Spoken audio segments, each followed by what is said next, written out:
अध्यक्ष महोदय, सन्मान्य सदस्यांनी सर्वोच्चताईंनी जो मुद्दा मांडला हा सोलापूर नाशिक जिल्हा परिषदेच्या शाळांमधला मुद्दा आहे आणि मुंबई महानगरपालिकेमधला मुद्दा आहे।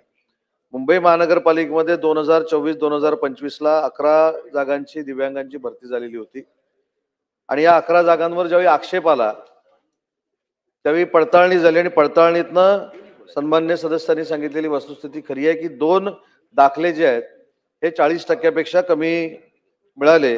त्याच्यामुळे 11 पैकी 9 लोकांना सिलेक्ट करून दोघांना नोकरीमध्ये घेतलेल्या त्या 2 जागा आपण नंतर भरणार आहोत। आणि जिल्हा परिषदेच्या बाबतीत आपण सन्मान्य सदस्यांनी जे सांगितलं की भरतीसाठी आंदोलन झालं, तर ते भरतीसाठी आंदोलन झालेलं नव्हतं, ते बदल्यांसाठी आंदोलन झालेलं होतं। आणि 85 दिव्यांगांचा जो प्रश्न आहे तो सोलापूर नाशिक आणि या परिसरातला 85 लोकांचा प्रश्न आहे। तरी देखील मुंबई महानगरपालिका ज्या 114 जागांची पडताळणी करायची अशी सन्मान्य सदस्यांची मागणी आहे त्याची देखील पुन्हा एकदा पडताळणी केली जाईल आणि ज्या ग्रामीण भागातल्या जिल्हा परिषदा आहेत, म्हणजे सोलापूर नाशिक पुरतं मर्यादित नाही तर ग्रामीण भागातल्या सगळ्याच जिल्हा परिषदा आहेत त्यांच्या सीओना देखील आदेश दिले जातील की जी दिव्यांगाची भरती झालेली आहे आणि त्यांचे दाखले जे आलेले आहेत त्याची पडताळणी करावी।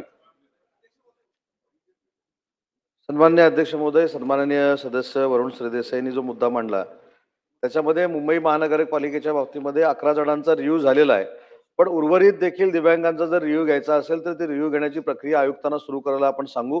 आणि एक महत्त्वाचा मुद्दा ज्यांनी सांगितला की जर त्याच्यामध्ये पडताळणी झाल्यानंतर ते दाखले जर खोटे दिले गेले असतील तर त्या देणाऱ्या डॉक्टर्सवर देखील कारवाई करू।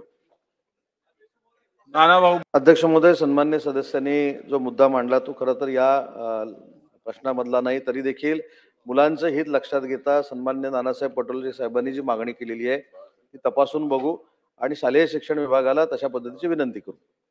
प्रश्न क्रमांक